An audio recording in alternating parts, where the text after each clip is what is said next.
Good morning, ladies and gentlemen, and the internet in general, and YouTube. I'm bringing you right now into the wonderful world of Neverwinter, published by Perfect World Entertainment and made by everyone's favorite Cryptic Studios, the people originally behind City of Heroes and the current Star Trek Online. I was invited to a press event where we got to run around in the game, and I thought that I'd bring some of the video to you, lovely ladies and gentlemen.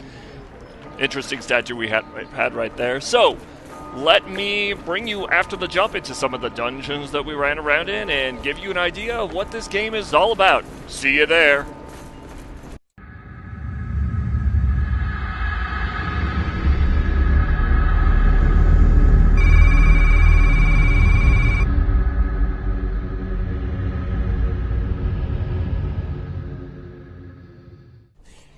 Welcome, ladies and gentlemen, to another MMO Anthropology, where I'm going to show you some of the combat from Neverwinter.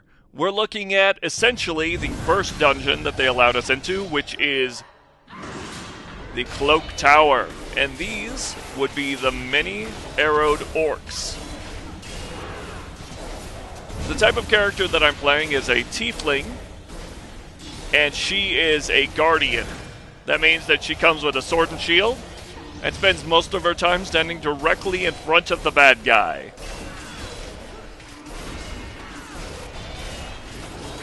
Made short work of him, and then I jump on to the next one.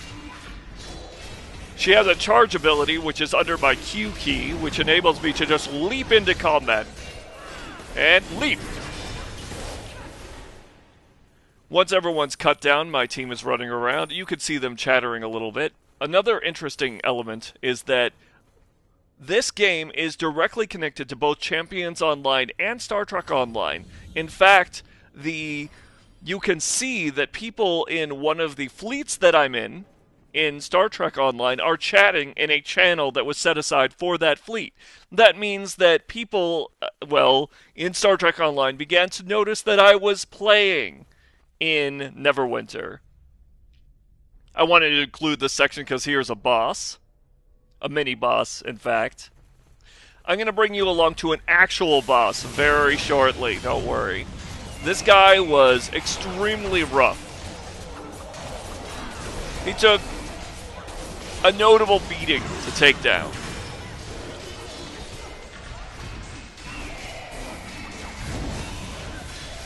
Right here, mostly I'm spamming my forward attack and trying to use block whenever I end up in a red area on the ground. The reason for that is when enemies are about to lay down some sort of heavy or AoE attack, you get a red area. Like that. I'm holding up my shield so I can move out. And then coming back in from behind, and then I'm crushed. Basically smashed from behind. So, I'll bring you on into the next section in just a moment. Now, what you're about to see here is a proper vicious boss-style beatdown. This one, I learned very quickly, charges into that red circle, and we had to kick the crap out of them very quickly. We have several guardians in this group. We have one rogue, who is now leaping on them, and we also have a cleric to act as a healer. The problem with this fight wasn't the tank and spank for the main boss. It was the fact that this critter kept on summoning giant numbers of minions, and I didn't even notice it. Another thing that you'll notice is, off to the side slightly here, you're going to see a wolf. The wolf's name is Kerning, and it is a companion animal that comes along with characters in Neverwinter. When you hit a certain level, I believe that it's 16, you're able to get companions. You'll also hear a screeah, the hawk sort of a sound. That is the Cryptic Guide's hawk. There it is right there, jumping into the fray. Trying to help us kick the crap out of this boss right here, who's doing a reasonably good job of seriously injuring me and actually knock down my wolf, so I'm going to run over here and help her up. I named the wolf Kerning, which is a joke about the fact that I always use font names for my character names. Right. I'm constantly trying to make decisions about what ability I'm going to use based on the number of targets I've got, who I'm up against, Over here, I moved away from the bots in order to deal with this crowd, get them off of my companions, and just draw aggro away from them. Because I'm a guardian, I can take a massive beating from large groups. And here I wanted to get the hell out of that AoE effect because I'm about to die again if I don't get the hell away from this. Fortunately, I do have some health potions. Trying to use the hell out of them there, but didn't work very well. My companions are doing a very good job at keeping this guy at me, but I'm trying to get my health up, and then the boss is at really low health, so it's time to put him down. Or her down in this case. All or nothing. And then suddenly the floor comes out from under us. I wonder if you'd actually fall in if you had the misfortune of standing right there. But this group ended up being pretty easy in spite of the fact that there's so many of them. As you can see, Neverwinter is a very action-styled game. They throw lots of trash mobs at you. Most of the characters have AoE effects in their primary attacks. There are lots of ways to cut down the enemy. The graphics are gorgeous. Here's my wolf again. She was cut down while in that fight.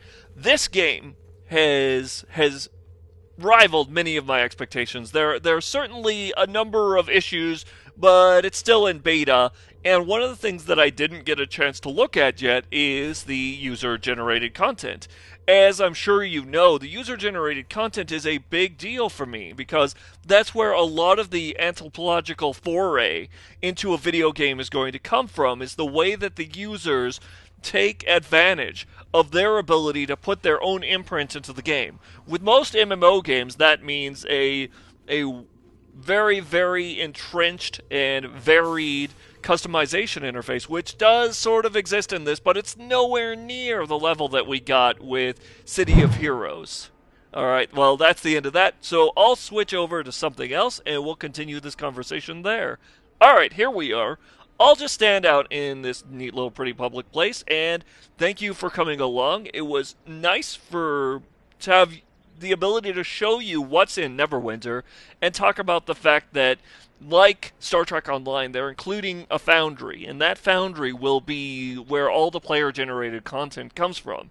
In fact, if you remember, or if you've been around long enough, Star Trek Online's Foundry, their ability to make user-generated content, comes almost entirely from the fact that they were building a mission generator or a dungeon generator into Neverwinter that was never put in Neverwinter. It was put into Star Trek Online instead. So what we're looking at right now is the incarnation of a new, better, more interesting Foundry injected into Neverwinter. And so I hope to look at the way that people approach it, the way that they use it, what tools are available, and survey how people are interested in it, how it changes the effect that they have on this virtual world through popularity, through heraldry, and through just the generation of, interest and the use of tools. So thank you all for coming along once again to an MMO Anthropology, and that's it for Neverwinter. I hope you like this quick and dirty example of what's going on in there. To the rest of you, good night and good dreams.